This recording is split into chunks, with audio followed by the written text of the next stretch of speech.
بیوی خاوند پہ بھروسہ کرتی ہے، بیٹا باپ پہ بھروسہ کرتا ہے، دوست پہ بھروسہ کرتا ہے، شاگرد استاد پہ بھروسہ کرتا ہے. ساری دنیا میں کہیں نہ کہیں شخص بھروسہ کرتا ہے. وہ مخلوق پہ بھروسہ کرنے والے پروردگار پہ بھروسہ نہیں کر سکتے. بتوں سے تجھ کو امیدیں، خدا سے نہ امیدی. بتوں سے تجھ کو امیدیں، خدا سے نہ امیدی. مجھے بتا تو صحیح اور کافری کیا ہے. بندوں پہ بھروسے کرتے پھرتے ہیں، اللہ پہ بھروسہ نہیں ہوتا. اللہ کی ذات پہ یقین کر لیں. جو یقین اللہ کی ذات پہ کرتا ہے، اللہ اس بندے کے یقین کو ہمیشہ سچ کر دکھاتے ہیں. دیکھیے حضرت موسیٰ علیہ السلام کی والدہ عورت ذات ہے. عورت کا دل ذرا تھوڑا چھوٹا ہوتا ہے، جلدی گھبرا جاتی ہے. اور پھر بیٹے کے معاملے میں اور بھی زیادہ اس کا دل بہت چھوٹا ہوتا ہے، وہ کسی پہ یقین نہیں کرتی. اللہ تعالیٰ نے ایک عورت کو اس کے بیٹے کے بارے میں آزمایا. فرماتے ہیں، سنیے قرآن عظیم الشان، وَأَوْحَيْنَا إِلَىٰ أُمِّ مُوسَىٰ أَنْ أَرْضِعِيهِ.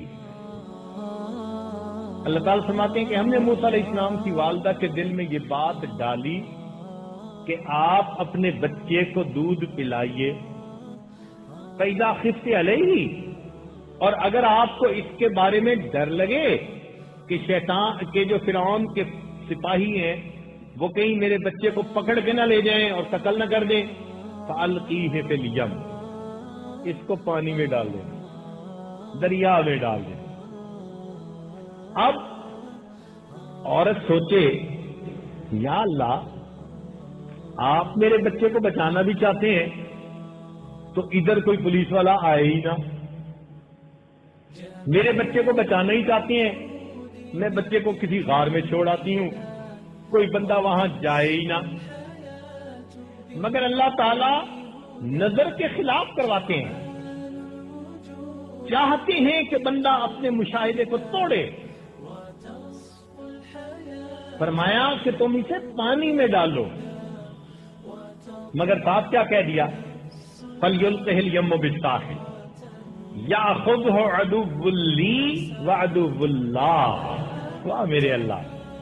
فرمایا کہ یہ کنارے لگے گا اور پھر اس کو وہ پکڑے گا جو اس بچے کا بھی دشمن، اللہ فرماتے ہیں میرا بھی دشمن. یا اللہ اسی سے تو بچانا ہے اور آپ الٹا اسی کے ہاتھ پہنچا رہے ہیں.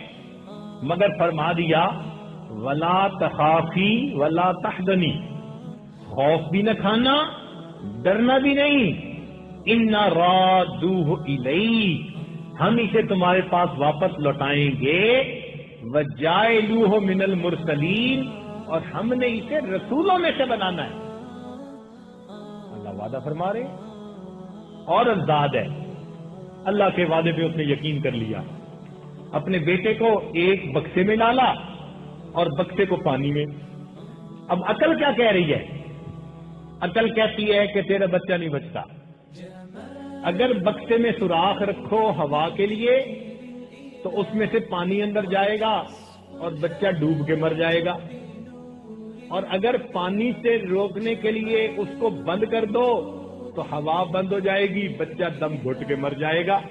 تیرا بچہ بچتا نہیں. سوراخ بناؤ تو نہیں بچتا، نہ بناؤ تو نہیں بچتا. آنکھ یہ دیکھ رہی ہے مگر اللہ کے وعدے پہ بھروسہ. وہ ماں اپنے بیٹے کو پانی میں ڈال دیتی ہے، گھر آ جاتی ہے. اللہ کی شان دیکھیے، فرعون اپنی بیوی کے ساتھ دریا کی سیر، 800 غلام ارد گرد تھے. ایک نے دیکھا بچہ، اس نے پکڑا اور پکڑ کے پیش کیا، کہتے کھولو. جب کھولا تو اندر بچہ.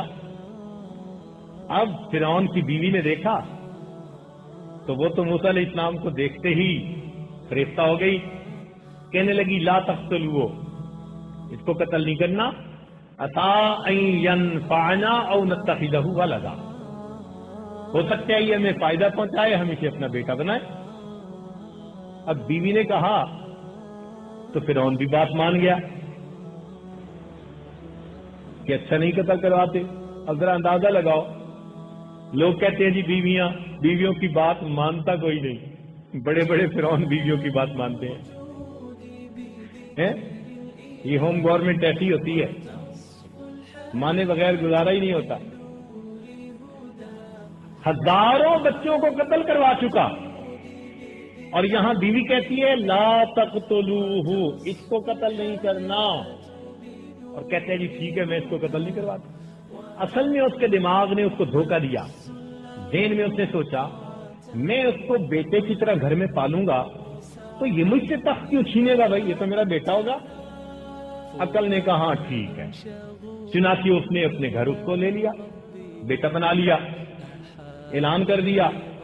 اب اس زمانے میں ڈبے کا دودھ تو ہوتا نہیں تھا کہ فیڈر دو بھائی جان چھٹی، عورتیں دودھ پلاتی تھی، چنانچہ عورت کو بلایا گیا۔ اللہ تعالیٰ فرماتے ہیں وَحَرَّمْنَا عَلَيْهِ الْمَرَاضِعَ مِنْ قَبْلُ، اللہ تعالیٰ نے عام عورتوں کا دودھ ان پر حرام کر دیا، بچہ پیتا ہی نہیں۔ اب بچہ رو رہا ہے، اور بچے کے رونا جو ہوتے ہیں نا یہ بڑی طاقت ہوتی ہے۔ توبہ، بچے کے آنسوؤں میں اتنی طاقت ہے کہ بڑے بڑے ہتھیاروں میں بھی وہ طاقت نہیں ہوتی۔ آنسو نکلے بچے کے، ماں باپ برداشت نہیں کر سکتے، پریشان، اور عورت کو بلاؤ، اور ساری رات جاگتے گزر گئی اور بچے نے کسی کا دودھ نہیں پیا۔ اب نیند نہ آئے نا تو بندہ ویسے ہی تھکا اکا پڑا ہوا ہوتا ہے، ساری رات کا جاگا ہوا۔ جو نائٹ ڈیوٹی کرتے ہیں ان کو اچھی طرح پتا ہوگا۔ اب دل کرتا ہے کہ یار یہ مصیبت ختم ہو، میں بھی سوؤں۔ وہ بھی خدائی کا دعویٰ کرنے والا بدبخت کیسا تھا، اکا پڑا تھا نیند کے نہ آنے کی وجہ سے، کہتا تھا جی کوئی آئے دودھ پلائے میری جان چھوٹ جائے۔ ادھر کیا ہوا؟ اللہ تعالیٰ فرماتے ہیں وَأَصْبَحَ فُؤَادُ أُمِّ مُوسَىٰ فَارِغًا، موسیٰ علیہ السلام کی والدہ نے صبح کی بڑے غم کی حالت میں ان قادت لتبدی بہ لولا ربتنا علی قلبها، اگر ہم اس کے دل پہ گرا نہ دے دیتے، اس کے دل کو تسلی نہ دے دیتے تو وہ رو پڑتی اور راز کو کھول بیٹھتی۔ ہم نے اس کے دل کو تسلی دیے رکھی۔ بیٹی کو کہنے لگی بیٹی جاؤ بھائی کا پتہ کر کے آؤ۔ بہن بھاگی گئی، اس نے جا کے محل میں تماشا دیکھا، بچہ دودھ نہیں پیتا، اور بادشاہ سلامت کہتے ہیں بھائی بلاؤ کسی کو دودھ پلائے۔ جب اس نے دیکھا تو کہنے لگی هل ادلکم علی اہل بیت یکفلونہ وہم لہ ناصحون، میں تمہیں گھر والوں کے بارے میں بتاؤں جو اس کی کفالت بھی کریں گے اور اس کے بڑے خیر خواہ بھی ہوں گے۔ کہتے ہیں یہ خیر خواہ کا لفظ سن کے نا فرعون کو تھوڑا شک پڑا، وہ اس کو پکڑ کے پوچھتے ہیں لڑکی کیوں کہہ رہی ہے کہ وہ بڑے اس کے خیر خواہ ہوں گے؟ وہ بھی موسیٰ علیہ السلام کی بہن تھی، کہنے لگے جی ہم آپ کی رعایا ہیں، ہم آپ کے خیر خواہ نہیں ہوں گے تو کون آپ کا خیر خواہ ہوگا؟ کہتے ہیں ہاں بالکل ٹھیک ہے، اچھا جاؤ لے آؤ۔ وہ بھاگی ہوئی گھر آئی، کہتی ہے امی چلو۔ موسیٰ علیہ السلام کی والدہ آئی، انہوں نے موسیٰ علیہ السلام کو دودھ پلایا، بچے نے دودھ پینا شروع کر دیا۔ اب جب اطلاع ملی نا فرعون کو کہ جی وہ تو بچے نے دودھ پینا شروع کر دیا، کہتے ہیں بہت اچھا ہوا، اچھا میں سونے جا رہا ہوں۔ موسیٰ علیہ السلام کی والدہ 2-3 دن وہاں رہیں، اور 2-3 دن کے بعد انہوں نے کہا بھائی اتنا گھونسلہ اپنا کچا ہو یا پکا، میں تو اپنے گھر جاتی ہوں، میں نہیں آ رہ سکتی۔ اب فرعون کہنے لگا جی خدا کی بندی تو واپس نہ جا، بچے کو ساتھ لے جا، اپنے گھر میں ہی اس کو دودھ پلاتی رہنا، اور میں تمہاری تنخواہ دودھ پلانے کی تمہارے گھر بھیج دیا کروں گا۔ اللہ فرماتے ہیں فَرَدَدْنَاهُ إِلَىٰ أُمِّهِ، ہم نے لوٹا دیا اس کی والدہ کے پاس، کئی تقر عینها، تاکہ اس کی آنکھیں ٹھنڈی ہو، ولا تحزن، اور وہ غمزدہ بھی نہ ہو، وَلِتَعْلَمْ، اور وہ جان لے ان وعد اللہ حق، جان لے کہ اللہ کے وعدے سچے ہیں، ولیکن اکثرہم لا یعلمون، اکثر لوگ یہ بات نہیں سمجھتے۔ تو بھائی اللہ رب العزت کے وعدے سچے، اس کو یقین کہتے ہیں۔ یہ یقین اگر ہمیں نصیب ہو جائے، ہماری زندگی پھولوں کی سیج بن جائے۔ نبی علیہ الصلوۃ والسلام نے ارشاد فرمایا، الیقین قوتی، یقین میری غذا ہے۔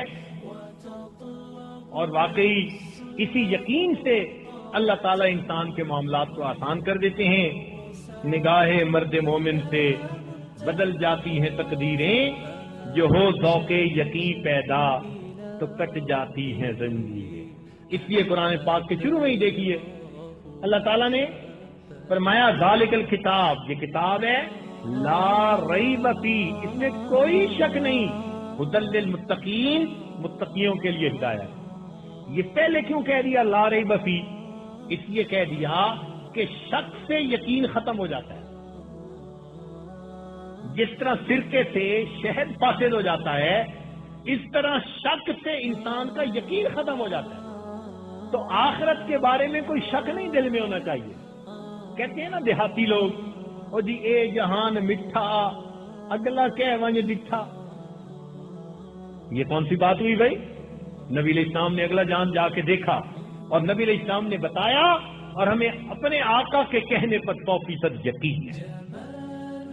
اس لیے امام اعظم ابو حنیفہ رحمۃ اللہ سے کسی نے پوچھا تھا، آپ مومن ہیں؟ فرمایا انا مؤمن حقا، میں پکا مومن ہوں۔ اس میں شک والی بات ہی کوئی نہیں۔ تو شک طبیعتوں میں نہ آنے دیں۔ شک آیا اور ایمان گیا۔ اس لیے نبی علیہ الصلوۃ والسلام نے شرک سے بچنے سے پہلے بھی شک سے بچنے سے اللہ کی پناہ مانگی۔ حدیث پاک میں دعا سکھائی گئی، اللہم انی اعوذ بک من الشک والشرک والشقاق والنفاق وسوء الاخلاق۔ شرک سے پہلے بھی شک سے بچنے کی۔ شک بہت انسان کو نقصان دیتا ہے، اللہ تعالیٰ نے شک سے بچائے۔ اس لیے جب انسان یقین اپنے دل میں مکمل کر لیتا ہے، کامل کر لیتا ہے، اللہ کی طرف کو فلاح ملتی ہے۔ چنانچہ قرآن مجید میں فرمایا ایمان والوں کی صفتیں کیا، وَبِالْآخِرَةِ هُمْ يُوقِنُونَ، اور آخرت کے ان کا پکا یقین ہوتا ہے۔ یہ کون لوگ ہیں؟ اولئک علی ھدی من ربہم واولئک ھم المفلحون، جن کا یقین پکا ہوتا ہے، ہدایت پہ بھی ہوتے ہیں اور ان کو فلاح بھی ملتی ہے۔ اور قرآن کی اس آیت کی تفسیر باقی پورا کا پورا قرآن ہے۔